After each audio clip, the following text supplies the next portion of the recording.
Okay, here we go. I'll try not to trip on my words here reading my title.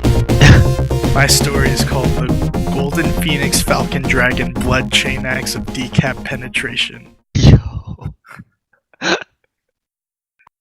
In the foothills of the Seafuck Peninsula was a small village secluded from the rest of the wasteland. Named so because peninsulas totally look like dicks fucking the ocean's wet, salty pussy. Oh shit. The denizens of this remote domain were all outcast blacksmith and weaponsmiths from cities all across the land. Now you may be wondering, what in the mother of all fucks would these dudes have to do to be exiled by their cities? Well, the question has a simple answer. They crafted weapons that were way too OP and totally threw off the meta of the standard competitive play of wasteland battles and skirmishes. Many famous unbalanced best in slot pieces of gear came from these men and women, such as the goggles of laser vision, which granted the wearer laser vision and could one-shot cloth-wearing classes. The rifle that fucked the sky, a rifle that, when shot in the air, caused explosive fetuses of cursed witches to fall from the sky, wiping out entire battlefields. The suit of Go Fuck Yourself, a three-piece suit of Mithril blessed by dragon jizz, which reflected 100% of all damage, period. And a level 18 leather belt. A 4-strength 4-stam leather belt. Level 18. Now, these weapons were sick as fuck. But most sick and most as fuck of these weapons was the Golden Phoenix Falcon Dragon Blood Chain Axe of Decap Penetration. The Golden Phoenix Falcon Dragon Blood Chain Axe of Decap Penetration. Incredibly easy artisan enchanted axe with chainsaw edge, deheading kit, Dutch oven, Golden Phoenix Falcon iron, non-stick enchanted dragon blood liner.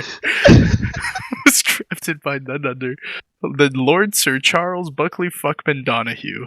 Longest of namings and last of his kind.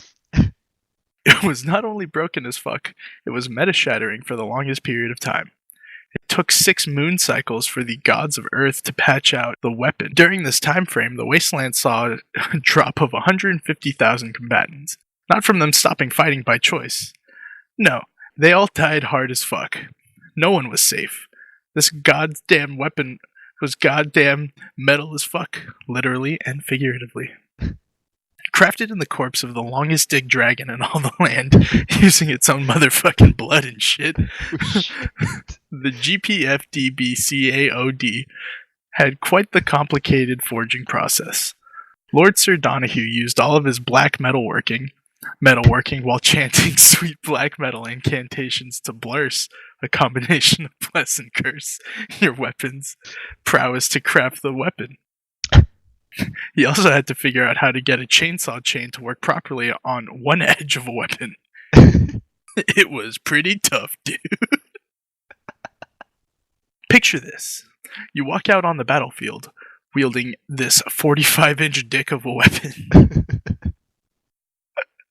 An entire army of meth raiders sprinting butt-ass naked across the waste. And your entire army soon defects and turns on you. With a clench of your kegel muscles, everyone gets their heads fucked off simultaneously. And I mean everyone, including yourself. It also played Crumbcore really fucking loud when when its ability was used, which was just the worst. If anyone feasibly survived the decap penetration, they would probably quadruple front flip so fast they snap their own necks and die. Since this weapon was used in such ways, it had to be taken care of. One of the gods, Chief Thunderhawk Wolfhawk Condor, had to personally take the weapon and disassemble it. He then scattered the pieces of the axe across the world for some reason.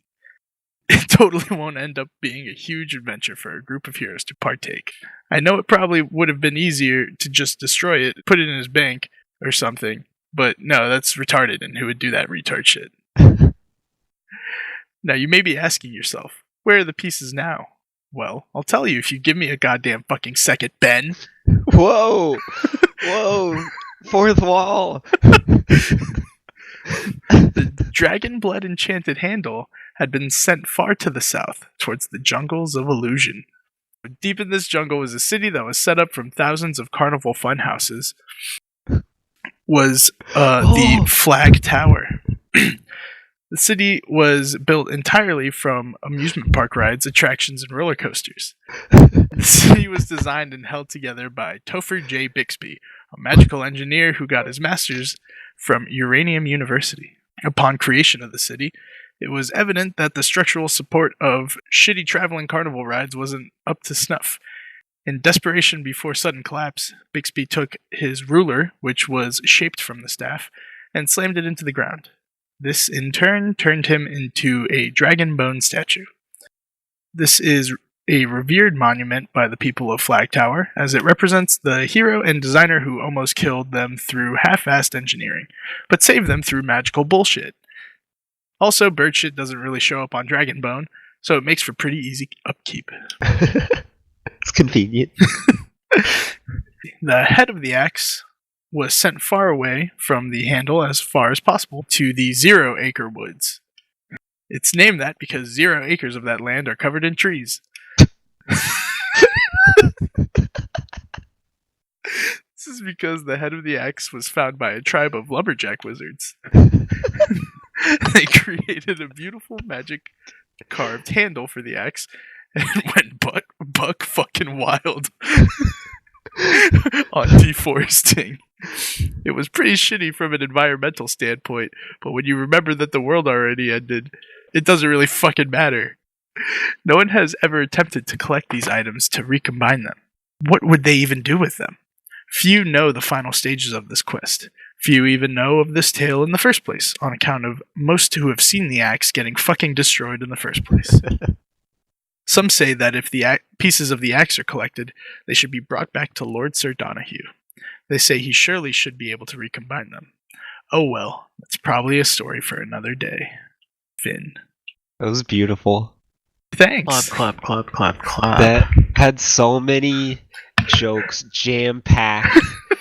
That's what I was going for.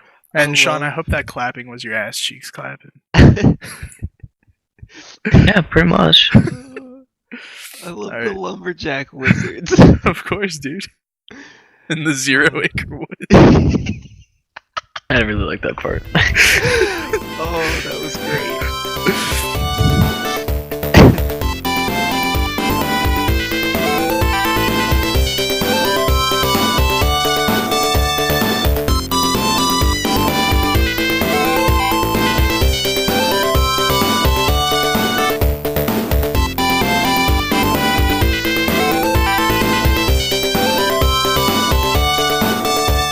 This shit better be fired up. Now excuse me while I talk at you for the next hour. I apologize. So this story is called The Autolizer Max, a Carmichael story.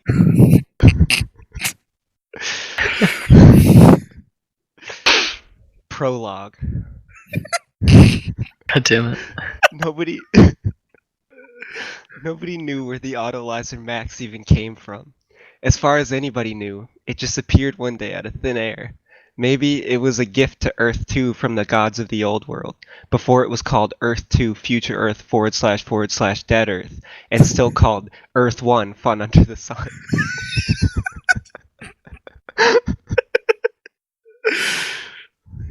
Maybe it has always existed and was born. Sorry. Maybe it has always existed. I can't read this line. No, fucking read it. The best part of this shit is when you can't even read your own stupid fucking stories. Maybe it has always existed and was born from the poopy asshole of the universe during the shit bang.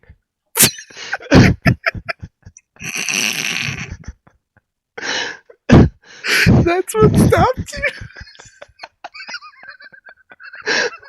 My stomach hurts.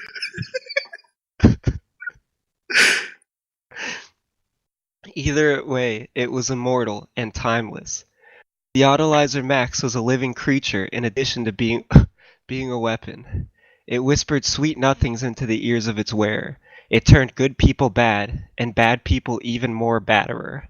It lived in the center of the exploding magma lands, which is the most dangerous place in Danimos, but not all of Earth too. All the way up a tall tower, built into the peaks of Mount Everest, the tallest mountain in the entire country, where there is a constant snowstorm buffeting the top of the tower. Autolizer Max lived in the most difficult to reach place on the entire planet because it wanted to make sure that its next wielder was worthy of its awesome power. The power to turn the wielder into a dope-ass living vehicle. What? Alright. Chapter 1: Exploding Magma Land. Carmichael walked to the edge of the exploding magma land and inhaled the sharp smell of sulfur. Oh yeah, baby, tickle my nosticles with that sweet, sweet rotten egg.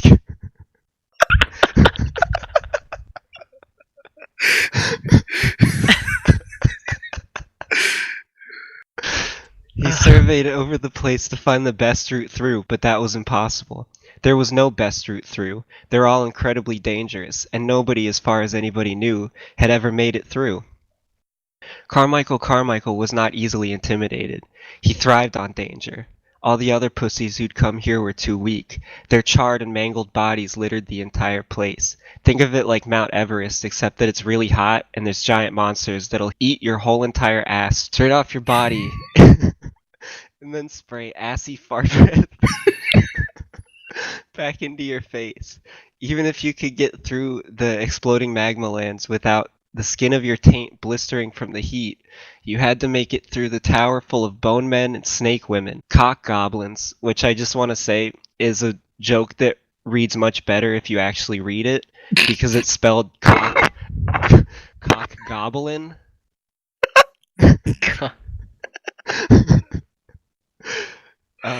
Cock goblins and haunted bespoke suits that try to get you to try them on and possess you, among numerous other things in there, ready to bone dog you into oblivion.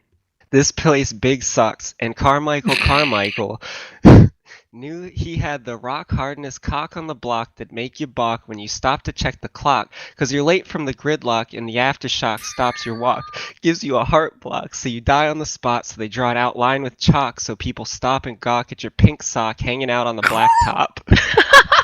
Oh my god. Ben. Jesus. Anyways, I lost my train of thought thinking about how big a dick he got.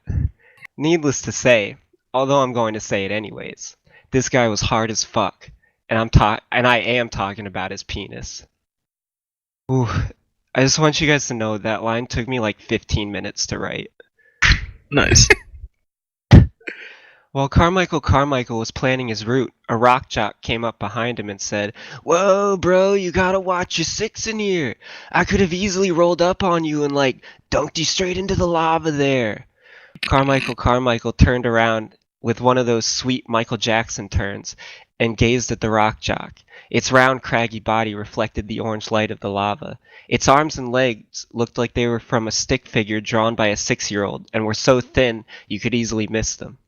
The rock jock was wearing a hat that was turned around backwards. Carmichael couldn't see it, but it probably said some stupid shit like "Sun's out, guns out" on the front. "Hey bro, what are you looking at me like that for? You wanna, like, fight or something?" And before the rock jock could even finish, Carmichael did a sweet front flip into the air, did one of those Naruto kicks where he hits the top of the guy's head with the heel of his foot, sending the rock jock face first into the sooty-ass ground. Rock jock was lucky that they were standing on a flat part of the ground, or he would have rolled straight down into the lava. Quick side note, rock jocks are actually an invasive species in the exploding magma land. They are incredibly unsuited for life there. If they ever fall over on a slope, they will just start rolling and usually end up falling into the lava and melting. There are thousands of rock jock deaths a year from this alone, not to mention that they really like to pick fights with the other monsters, which almost never ends well. Nobody knows why they even moved there, and the rock jocks don't really know why either, but they refuse to leave because they're stupid-ass dense pieces of shit. Anyways, the rock jock stood up and said, "Come on, bro, you gotta be careful, dude. I could've just rolled down into the lava and, like, died. I didn't really mean anything about the fight. It was just a joke, bro. Come on, don't get so serious. While the rock jock was talking, he started splitting straight down the middle. "Aw, fuck, dude," groaned RJ. There was a terrible crack and the rock jock fell apart in two exactly even pieces. The rock jock lay on the ground and complained to Carmichael. "Wow, dude, that's really fucked up. I can't believe you did this to me. I don't know if you know this, but cool-ass rock friends," that's what the rock jocks call themselves, by the way, "can never die by natural causes, so like, I have to lay here for the rest of eternity, until the earth too dies and the sun encompasses us all. Not cool at all, dude." But did Carmichael care? Fuck no, dude. Carmichael laughed as he walked away. "I don't have time for this. The only time I have for pussies is when I fuck." And that's a lot. I swear.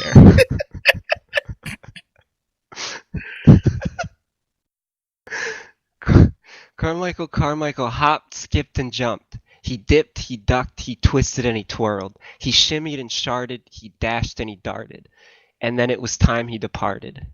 Alright, it's time for me to get going. That's enough dancing for now. Gotta save some moves for when I find that Autolizer Max.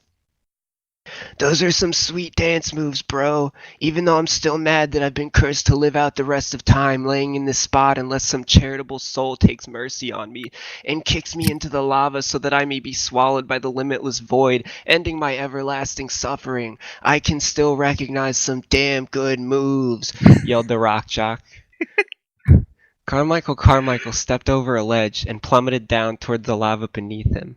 At the last second, just as he felt his taint start to boil, he flipped, he flipped and kicked off the wall, shooting himself forward at the speed of sound. The force of his kick shattered the wall and sent chunks flying in every direction. These chunks knocked over some rock jocks that were standing around minding their own business, sending them careening into lava, killing them. Unfortunately, nothing landed on that poor bastard that had been split in half, so he was still stuck there waiting for the end. Carmichael put his arms to the side and flew forward as if he were a bullet. He shot through an unsuspecting flame jellyfish that exploded into sweet red flaming blood, and the contents of the grocery bag that it was carrying home to its family all flew into the... Tomorrow was his last day on the force.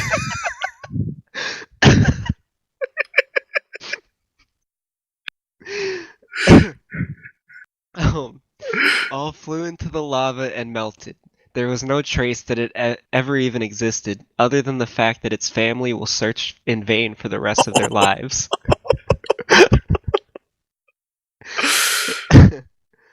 Carmichael flew onwards, but now he was covered in flames and kind of looked like a fire condom. "Oh god, oh fuck," said Carmichael. "I wish I hadn't done that. Now I'm on magic fire, and if I don't stop, soon my skin will boil and I'll become tasty food for the flamingo." Just as he was thinking that, he flew straight into a giant mouth. It was just as he said. He'd been eaten by the giant flamingo. Thankfully, the flamingo still has saliva in its mouth, unlike other fire-based creatures, so Carmichael was instantly doused, and was totally okay.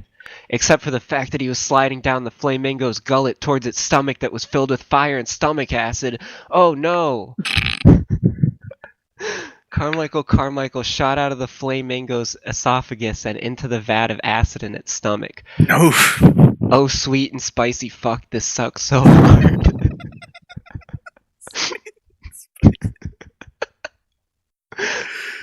I'm Carmichael M. Carmichael. The M stands for Michael, by the way. Michael. Alright. I shouldn't have this much trouble. I'm not like the other ass pussies who came and died here. I was sent here on a mission, and I will not die until I complete it. And hopefully for another 40 or so years after that.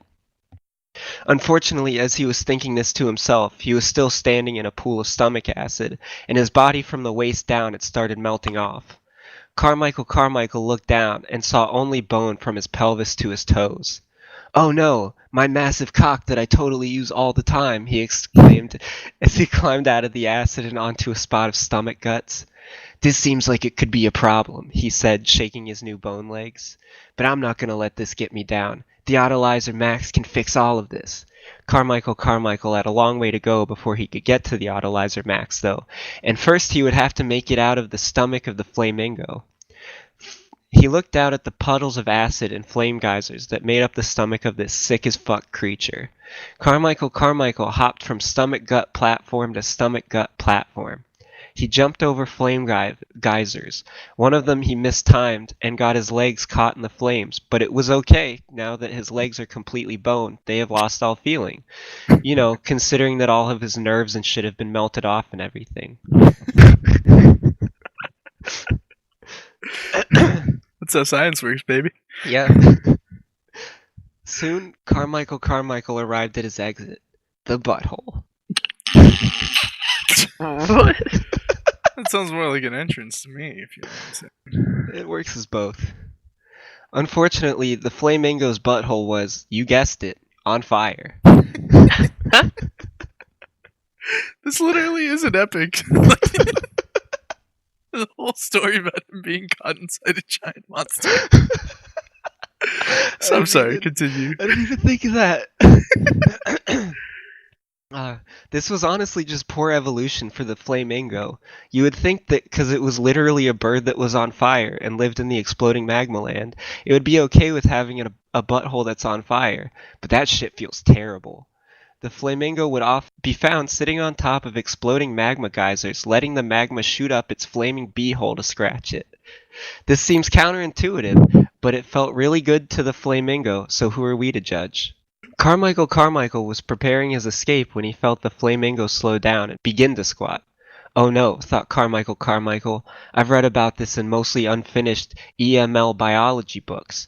There's about to be super hot fire all up in here, and I'm just gonna turn into another bone man.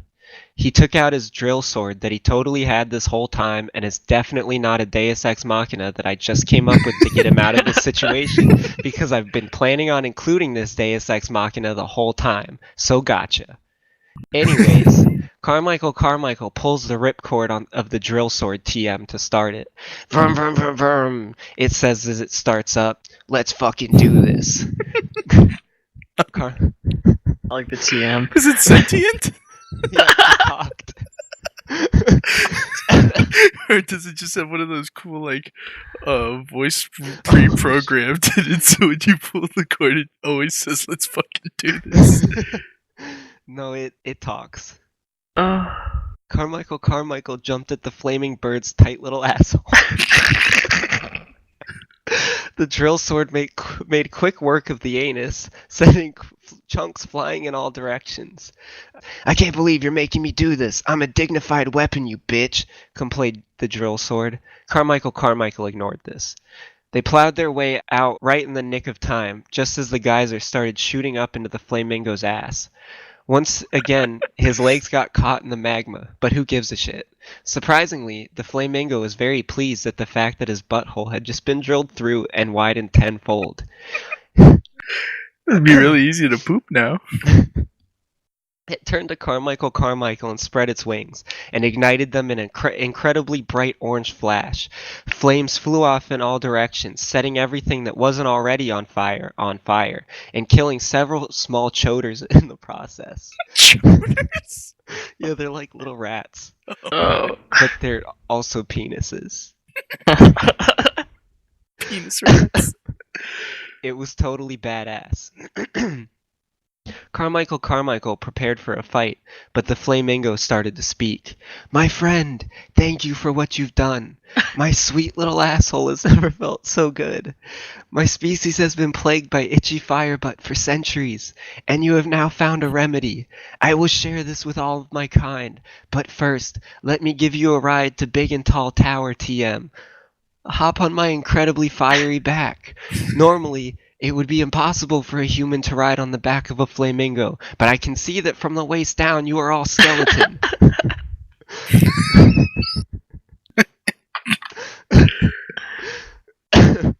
Carmichael agreed that this was the best course of action, and hopped on the flaming pink bird's back. The flamingo screeched and flew up into the air and took Carmichael to Big and Tall Tower, TM. Chapter 2. Big and Tall Tower, TM. Carmichael stood at the entrance of the Big and Tall Tower, TM.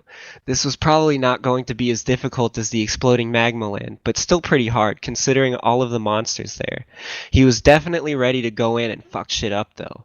I'm not ready to go in, Carmichael sighed. Carmichael gulped and took a deep breath and walked into the tower. Oh, good morning, sir. Or maybe it's evening. We do not have windows in here. How can I help you today? Cried a shaky voice across the room. Carmichael looked at the desk and read the sign that said, Bone Concierge. Puzzled, Carmichael asked, You don't want to fight me? Fight you? Why would we do that? I can tell by looking at your beautiful calcium-rich legs that you are indeed a friend of the bone people. You respect their culture so much, dude. Of course, replied the Bone Man emphatically. Now what can I help you with today? Not wanting to question the unexpected hospitality of the Boneman, Carmichael said, Well, I need to get to the top of this tower to fulfill my destiny and become the most feared being this side of the Mississippi River. Oh, I see. Well, you should know that it is a very difficult journey up to the top. You see, you are very lucky that you ran into us first, Halfman. The rest of the monsters here will not be nearly as kind as we are, said the concierge. Well, Mr. Boneman, please show me the way up to the next floor. I know I'll be okay, replied Carmichael. Please, call me Calcior the Kind. Calcior for short. I will show you the way. It is very easy to make lost in our bone maze. Calcior led Carmichael through the bone maze. The air smelled musty, as if there was spoiled milk all over the place. They twisted and swerved through passageways that Carmichael was sure he would have been lost in for days, or even longer. After seemingly hours of walking, they came across a giant room full of bone people.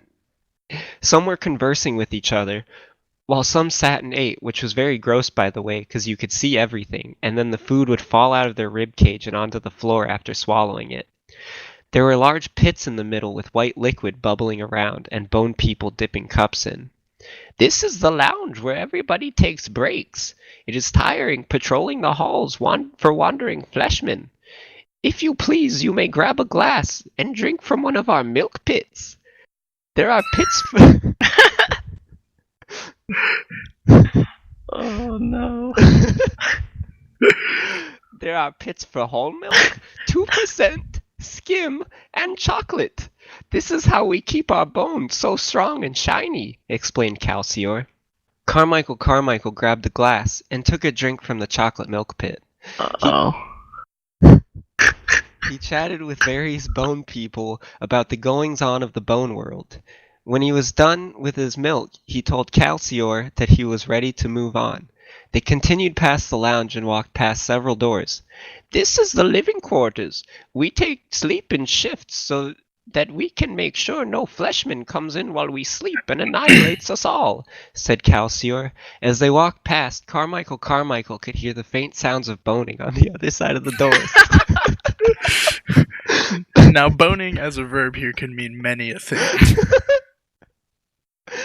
Oh. And I'm excited to find out what. Well, that's the last you hear of it. Oh. It's just I'm going to passing assume thought. they're just xylophoning on each other's bodies. It was left up to interpretation. Calcior and Carmichael walked through even more winding hallways until they came upon a room with a stairway. This is the way up, my friend. Be careful up there. The cock goblins are a rowdy bunch, but I know you can handle them. And if you run into any trouble, being a member of the bone people, you know how to summon a friend when you're in need. You just play the drum beat to In the Air Tonight by Phil Collins on those sexy legs of yours. But you already knew that because you're a bone man. Carmichael thanked Calcior for his help and told him that he would rate him 5 stars on the Big and Tall Tower TM website. Then he started up the stairs to the second floor. The first thing that Carmichael noticed on the second floor was the smell. It was awful. It smelled like rotten smegma and dying flesh. The air was thick with the taste of iron, the taste of blood. Candles lined the room as the shadows danced along the walls. Carmichael couldn't see much, but he could make out some shapes. He walked forward and bumped into something squishy. He squinted to get a better look when he realized that he'd bumped into a giant pile of dicks.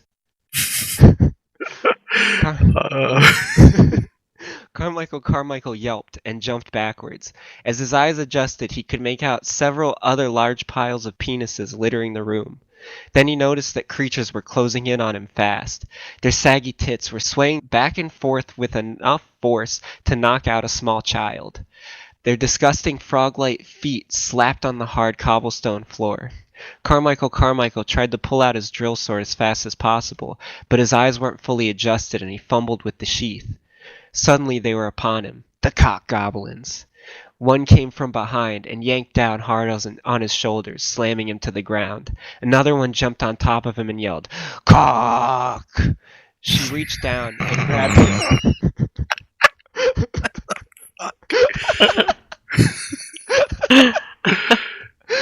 Grabbed at Carmichael's crotch, but there was nothing there. She looked around at the others, confused. They whispered to each other in some foul language. Dejected, they began to walk away, muttering to themselves. I guess it wasn't all bad that my incredibly large dick got melted off earlier, or this could have been much worse. Carmichael thought to himself. I guess they won't bother me anymore.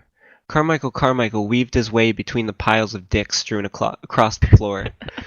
Occasionally he would walk past a cock goblin who he could swear was laughing at him quietly.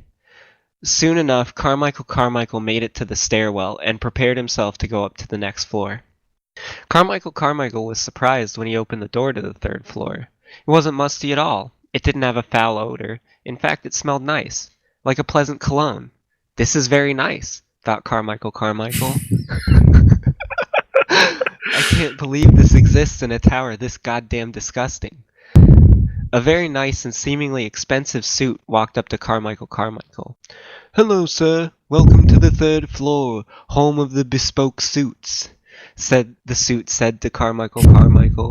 We'll be taking care of you today. You look like a big, strong man, and I think you would look very good in one of our suits. Please follow me to our fitting room. Don't you need to take my measurements first? Asked Carmichael. Oh, no, silly half-man. We are haunted suits. We can tailor ourselves to whoever puts us on. Everything will fit perfectly. They walked up to the fitting room, and Carmichael noticed that the room was full of men in suits, and suits walking of their own volition. But the people looked wrong. Their heads were hanging down, and their skin was gray. Pay no mind, friend. These are our faithful workers. Some have been with us for the past 100 years. Just as you will be for the next 100 years. Oh shit! Wait, what? But before Carmichael could say anything, suits flew out from everywhere. One of the suits latched onto him and fit itself perfectly to his body. Carmichael was simultaneously amazed and also terrified. He had always wanted a perfectly fitted suit, but now was not the time. He couldn't be stuck here forever. Carmichael flexed his incredibly large upper body as hard as he could and ripped the suit with his giant muscles. More suits attempted to fit themselves to his body, but they were no match for Carmichael's incredibly powerful flexing. Stop, please! Oh God, stop! Cried one of the suits. We can't afford to lose this many suits. There are only so many high-quality haunted bespoke suits left in the world. You started this, though, cried Carmichael. I know, but everybody else that's ever made it this far is a huge fucking pussy that was easy to possess. We never expected such a big, sexy hunk of man to walk in here and overpower us like this, explained the suit. I want to give you one of our strongest suits to take with you on your journey. It will protect you and love you. The nicest, sleekest dark navy suit flew out and fitted itself to Carmichael. This suit's name is Sylvester.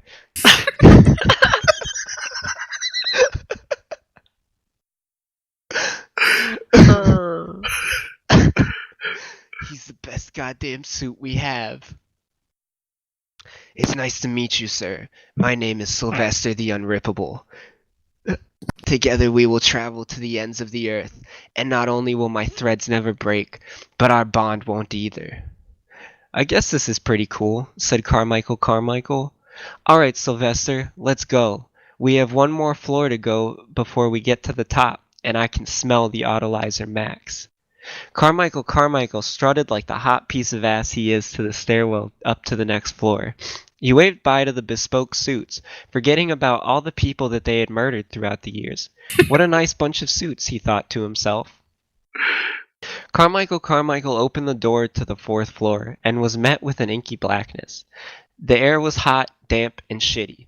It felt like Virginia in the summertime. Terrible. He took a step into the room and immediately tripped into a puddle, getting him and Sylvester completely drenched. Are you fucking kidding me? I'm a beautiful, perfectly fitted suit and you ruin me 2 minutes after you get me? I can't believe this. You're lucky I'm the perfect suit. Sylvester yelled at Carmichael. Check this shit out. Suddenly, Sylvester began emanating light and heat. He glowed a bright yellow and lit up the entire room. Surprised by the sudden outburst of light and heat, the snake women of floor 4 stood up from their swamp nests. Quickly they slithered up and surrounded Carmichael. What do we have here? Said a snake woman. Oh, he's handsome, hissed another. Oh no. What a nice suit, sneered a third. It fits so well, said a fourth. I say we rip it off of him. A fifth slithered up and twisted around Carmichael's body and flitted her tongue across his face. I'm totally not getting mega hard right now, because that would be so weird to get turned on by snake women. Carmichael managed to squeak out, which I definitely didn't reflect in how I just read that. Well, this is gonna be a little too, weird for me, so I'm gonna go dry myself off over there, Sylvester said disgustedly. This was very convenient, because now Sylvester made great mood lighting standing off to the side of the room. The snake women looked at Carmichael's pelvis perplexed. Now ladies, started Carmichael, I may not have a dick, but I can still bone.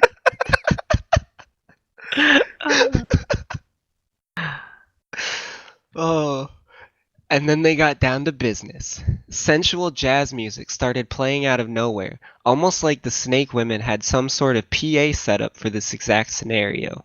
Carmichael and the snake women went at it for hours, or maybe days. Since there were no windows in the tower, it's hard to tell how long it was, but it was a really fucking long time. Turns out Carmichael was really into breath play, and maybe he... You know, when you choke each other. And maybe he never would have found that out unless he spent so long getting sexually strangled by serpent women. Thanks, babe, hissed a certain serpent woman. Good God. It's been a long time since a big, strong man came in here, whispered another.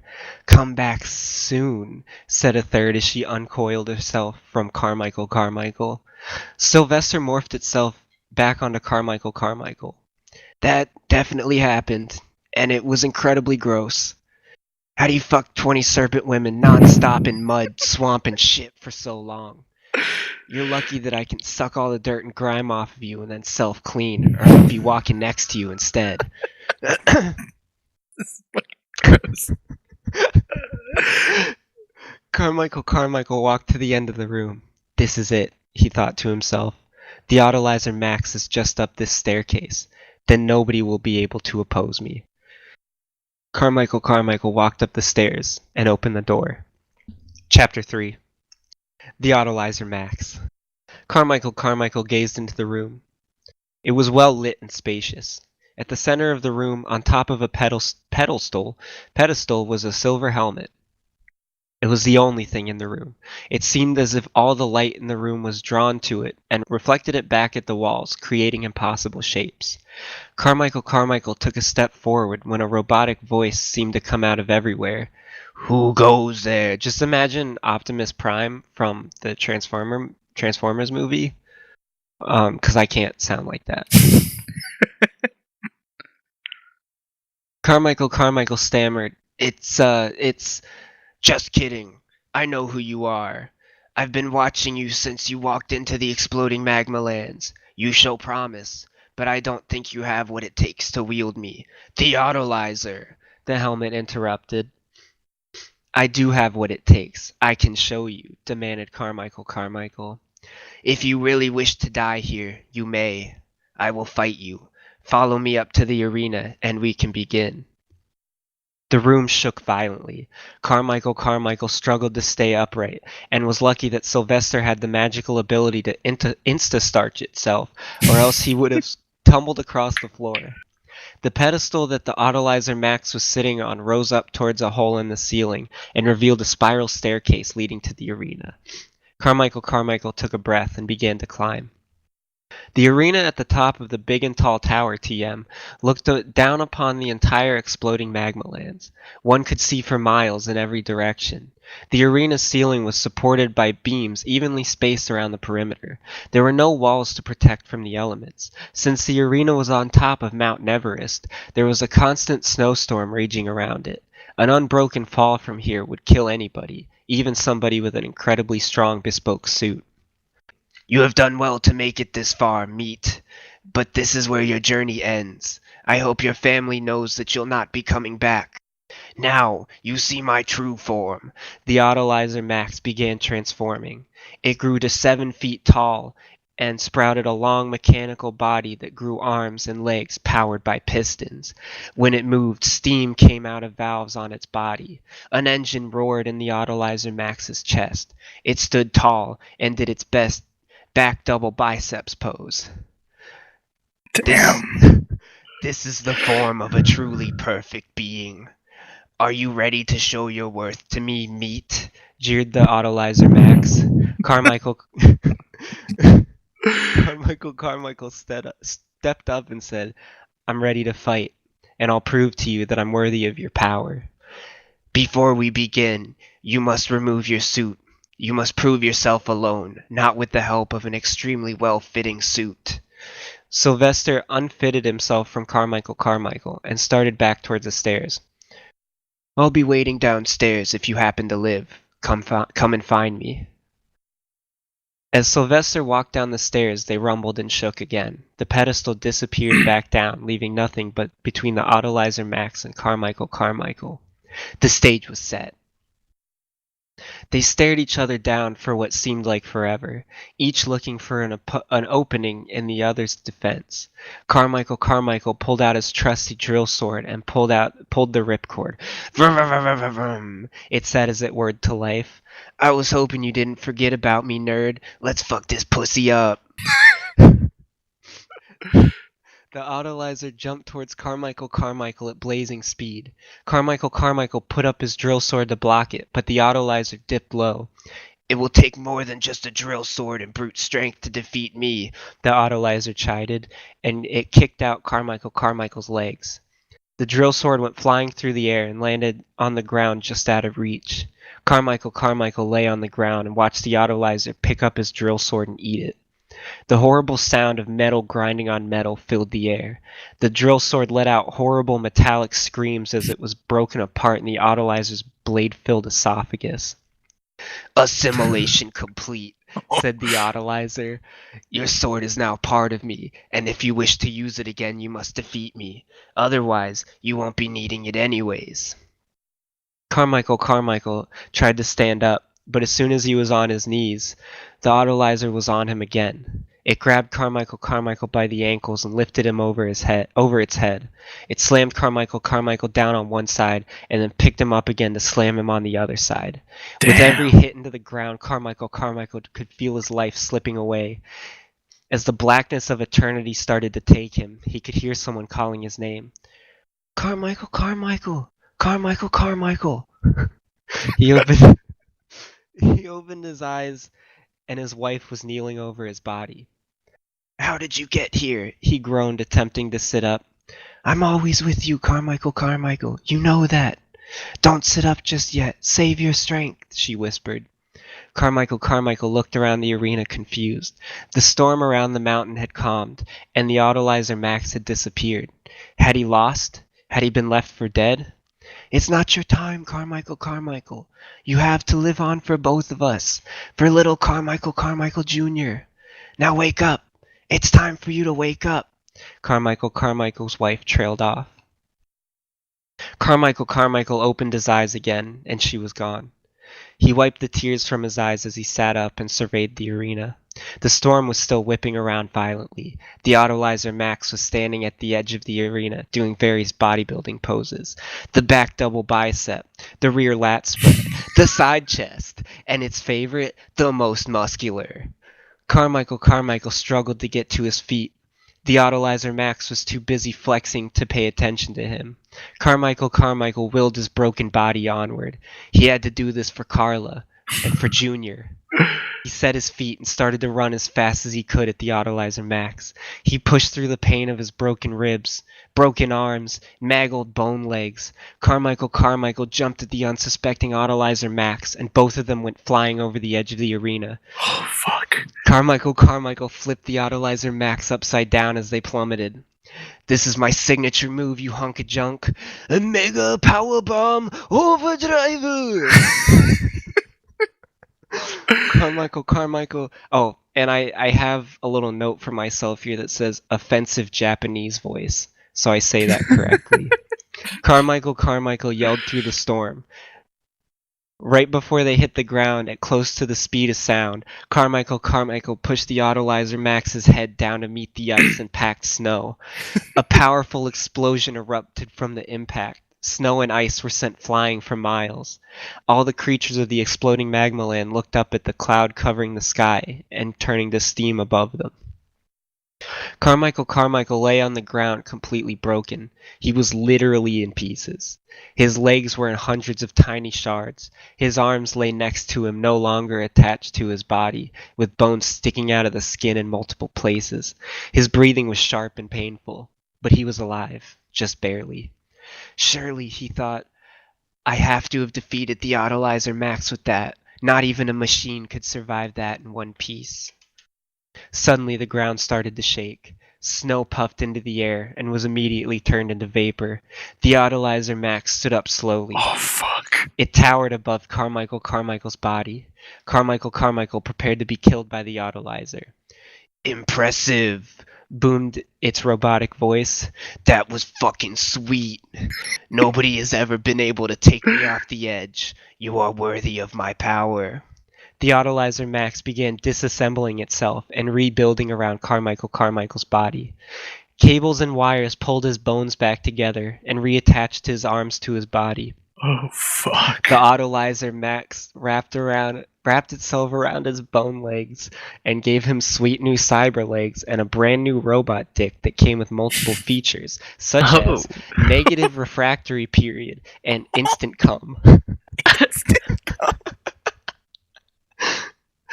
The Autolizer Max situated itself upon his head and melded their brains together. Carmichael was now a sweet cyborg with power beyond belief. Assimilation complete, declared the Autolizer Max. We are now truly Max. Oh, fuck. Damn. Chapter 4. Maximum Destruction. Oh my god.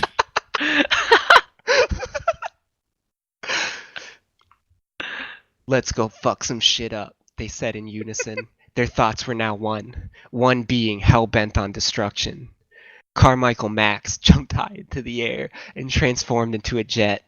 They blasted off at over the speed of sound to the village of Black Hollow, which despite the name was a peaceful village of monsters that coexisted in harmony, situated just outside of the exploding magma lands.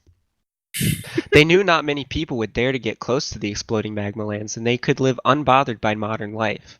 Until now. Residents of Black Hollow were milling about. It was a normal day for them. The market was bustling. The children were running around the streets, weaving in between cars and tarantula-drawn carriages. Top of the morning, Tom Jims, said a fart goblet to a baby arm golem. Sure is a beautiful day today, it replied cheerfully. Carmichael Max opened up its missile bay doors and dropped missiles onto the town. Boom, boom, boom, boom. They wanted in their rooms, but it was too late. Venka boys. The bombs were relentless. The town was on fire. Monsters were running around looking for any source of water to put themselves out, but nothing was enough. They prayed to Monster Jesus, but not even he could save them now. Carmichael Max transformed again, this time into a Predator missile, and fell down onto the remains of Black Hollow. The force of the blast sent buildings flying in all directions and vaporized the town monsters. Carmichael Max emerged from the wreckage, walking intentionally slowly and menacingly, admiring their handiwork. They saw a pigman propped up against the remains of a building wall. He was coughing and sitting in a pool of his own blood.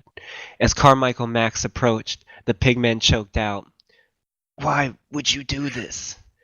"Because we could," Carmichael Max sneered. Shit. They grabbed the pigman's head and crushed it into nothing. Blood and brains splattered everywhere. Beautiful.